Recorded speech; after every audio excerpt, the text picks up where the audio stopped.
Justice is due, ये शब्द आज पूरे भारत में गूंज रहे हैं। जो ये चिल्ला चिल्ला के कह रहे हैं कि मैं तो इस दुनिया से जा रहा हूं, पर मेरे ये शब्द तुम्हारे कानों में तब तक गूंजते रहेंगे जब तक मुझे इंसाफ नहीं मिल जाता। ये आखिरी शब्द है अतुल सुभाष के, वही अतुल सुभाष जिसने न्यायिक प्रक्रिया, कानून के दुरुपयोग और जेंडर इनइक्वालिटी के कारण आत्महत्या कर ली। अपनी जीवन लीला को समाप्त करने से पहले जब उसने 1.5 घंटे का वीडियो बनाया और 24 पन्ने का सुसाइड नोट लिखकर फांसी के फंदे पर लटक गया। जब बेंगलुरु पुलिस अतुल सुभाष के कमरे में दाखिल हुई तो उस प्रतिभावान युवक की बेजान शरीर के पास एक तख्ती पड़ी हुई थी जिस पर यह शब्द लिखे हुए थे, जस्टिस इज ड्यू, यानी इंसाफ बाकी है। अतुल सुभाष की आत्महत्या ने पूरे देश को झकझोर कर रख दिया है। 24 पेज का सुसाइड नोट, मरने से पहले 90 मिनट का रिकॉर्डेड वीडियो और हर पन्ने पर पीड़ा, हर शब्द में जैसे सिसकी, शब्द क्या कहें, वो आह और कराह थी उसकी। वो सुसाइड नोट नहीं, हमारे सड़े हुए सिस्टम का, कानून का दुरुपयोग है। बेइंतहा क्रूरता की हद तक की सौदेबाजी में तब्दील हो चुके रिश्तों, न्याय व्यवस्थाओं की लचर व्यवस्था का जीता जागता दस्तावेज है। खुद अधिवक्ता होने के बाद भी मुझे ये कहते हुए तनिक भी संकोच नहीं है, पर ऐसे मामलों में कुछ हाथ अधिवक्ताओं का भी होता है, साथ ही जुडिशियल ऑफिसर्स, पुलिस, प्रेस सभी का होता है, जिनके सह पर निकिता जैसी लड़कियों का मनोबल बढ़ता है। हम महिला उत्पीड़न की बात तो करते हैं, पर पुरुष उत्पीड़न की तरफ ध्यान भी नहीं देते हैं। कोर्ट या थाने में कोई महिला फैमिली डिस्प्यूट का मैटर लेके जाती है तो कुछ वकील साथी या पुलिस भी अपने फायदे के लिए पति और उनके परिवार वालों को परेशान करने के लिए उनको ढेर सारी सलाह देते हैं, जिसके बाद झूठे मुकदमे दर्ज होते हैं। छोटी सी बात और लड़ाई झगड़े के मुद्दे कब बड़े और चर्चित मुद्दे बन जाते हैं पता भी नहीं चलता। जुडिशरी, पुलिस, प्रेस सभी महिला से जुड़े उत्पीड़न पर ध्यान देते हैं, पर पुरुषों की समस्या, पुरुषों का उत्पीड़न उन्हें नहीं दिखता। अतुल सुभाष के अंत की कहानी से अगर आपके अंदर रत्ती भर भी इंसानियत बची है तो आपको ये कहानी झकझोर देगी, हैरान परेशान कर देगी। ऐसी कहानी जो आपको शादी के पवित्र बंधन में बंधने से भी डराएगी। मानवता के नाम पर कलंक लगाने वाली ये ऐसी कहानी है जो न्यायिक व्यवस्था पर भी सवाल खड़ी कर रही है। ये कोई फिल्म की कहानी नहीं है जो देखा, थोड़ा इमोशनल हुए, थोड़ा मजे लिए, फिर बाद में थोड़ा डिस्कशन हुआ और भूल गए। ये रियल लाइफ नहीं, ये रियल लाइफ है।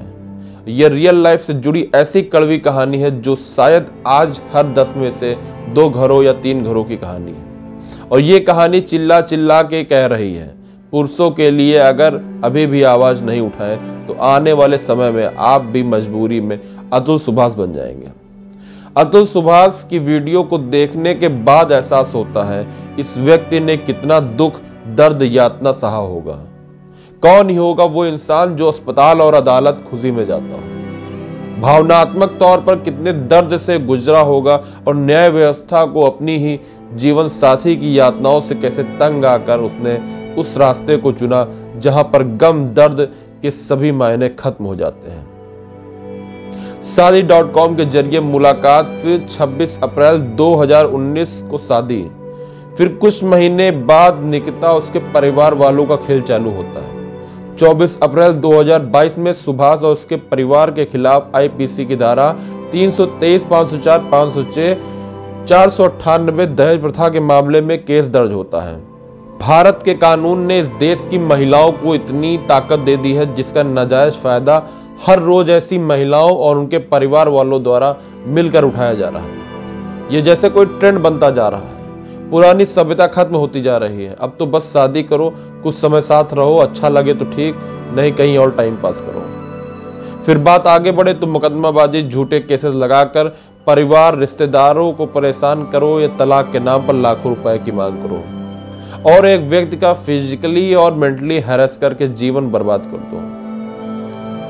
डाइवोर्स के लिए करोड़ों रुपयों की मांग, एक बच्चे के मेंटेनेंस के लिए 40,000 रुपए प्रतिमाह और हर महीने तारीख पेशी पर हाजिर होना, कंप्रोमाइज केस सेटलमेंट के नाम पर जज द्वारा रिश्वत मांगना, वकील की फीस, बूढ़े माँ बाप और भाई पर केस ने एक व्यक्ति का जीवन बर्बाद कर दिया।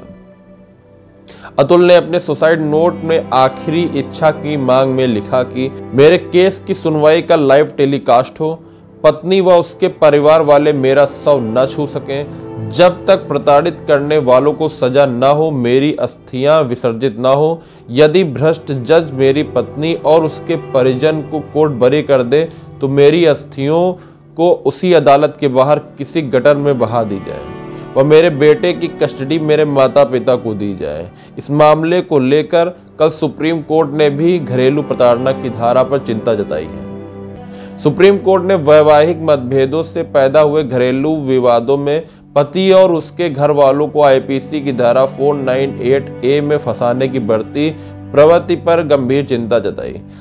जस्टिस बीवी नागरत्ना और जस्टिस एन कोटेश्वर सिंह की पीठ ने 10 दिसंबर को ऐसा ही एक मामला खारिज करते हुए कहा कि धारा 498A घरेलू प्रताड़ना पत्नी और उसके परिजनों के लिए हिसाब बराबर करने का अधिकार बन गया है। उच्चतम न्यायालय ने यह टिप्पणी तेलंगाना से जुड़े एक मामले में की है, जिसमें एक पति ने अपनी पत्नी से तलाक मांगा था, जिसके बाद पत्नी अपने पति और ससुराल वालों के खिलाफ घरेलू क्रूरता का केस दर्ज करा दिया। पति इसके खिलाफ तेलंगाना हाई कोर्ट गया, लेकिन कोर्ट ने उसके खिलाफ दर्ज केस रद्द करने से इनकार कर दिया। इसके बाद पति ने सुप्रीम कोर्ट की शरण ली, जहां सुप्रीम कोर्ट ने डिटेल सुनवाई के बाद कहा कि हाई कोर्ट ने याचिकाकर्ताओं के खिलाफ दर्ज केस रद्द न करके गंभीर गलती की है और फिर कोर्ट ने केस को रद्द कर दिया। पिछले महीने भी सुप्रीम कोर्ट ने सभी कोर्ट्स को डायरेक्शन दिया था कि डोमेस्टिक वायलेंस के मामलों में पति के दूर के रिश्तेदारों को अनावश्यक रूप से न फंसाया जाए।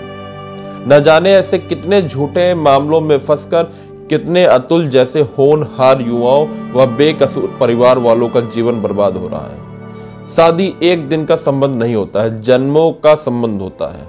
अगर आपकी शादी किसी ऐसे व्यक्ति से हो जाए जिसके घर परिवार के बारे में आप न जानते हो, तो वह बहुत ही घातक हो सकता है, जैसा कि अतुल सुभाष के मामले में हुआ। अतुल सुभाष की शादी एक मैट्रिमोनियल साइट से हुई, जान पहचान और उसके बाद शादी हुई। अतुल के ससुराल वाले शादी के बाद लगातार उससे पैसे मांगते थे। उसकी वाइफ भी पैसे मांगती थी और वह देता था। उसके पास एक अच्छी जॉब थी, एआई इंजीनियर था एक अच्छी कंपनी में। तो खैर उसे शुरुआत में तो कोई फर्क नहीं पड़ा, पर जब धीरे धीरे जब बात आगे बढ़ी, बाद में जब उसने अपने पैसे अपनी सास से वापस मांगे और पैसा देना बंद कर दिया, तो उसे यह सब झूठे मुकदमे झेलने पड़े। साथ में उसके परिवार वालों को भी यह झेलना पड़ा। शादी एक ऐसा संबंध है जिसमें जो हमारा लाइफ पार्टनर हो उसके बारे में, उसके परिवार के बारे में भी अच्छी जानकारी होनी चाहिए, जो शायद आपको इन मैट्रिमोनियल साइट पर ना मिल पाए। हम सभी को शायद कुछ मामलों पर गंभीर होना पड़ेगा। एक पूरे सिस्टम में बदलाव की जरूरत है। कानून में सिर्फ लेडी ऑफ जस्टिस की आंखों से काली पट्टी हटा देना या क्रिमिनल लॉज का नाम चेंज करने से व्यवस्था नहीं बदलेगी। व्यवस्था तब बदलेगी जब जुडिशरी, एडवोकेट्स, पुलिस और प्रेस कुछ ऐसे मामलों को जो किसी व्यक्ति और उसके पूरे परिवार की जिंदगी को बर्बाद कर सकते हैं, ऐसे मामलों में हमें थोड़ा सा नम्र होना चाहिए। पारिवारिक मामलों में एडवोकेट्स और पुलिस का पहला प्रयास मीडिएशन का होना चाहिए, ना कि पैसों के लालच में आकर किसी भी झूठे मामलों को बढ़ा चढ़ाकर किसी की जिंदगी को बर्बाद करना। इस वीडियो को ज्यादा से ज्यादा शेयर करें ताकि अतुल सुभाष को न्याय मिल सके। रिप अतुल सुभाष।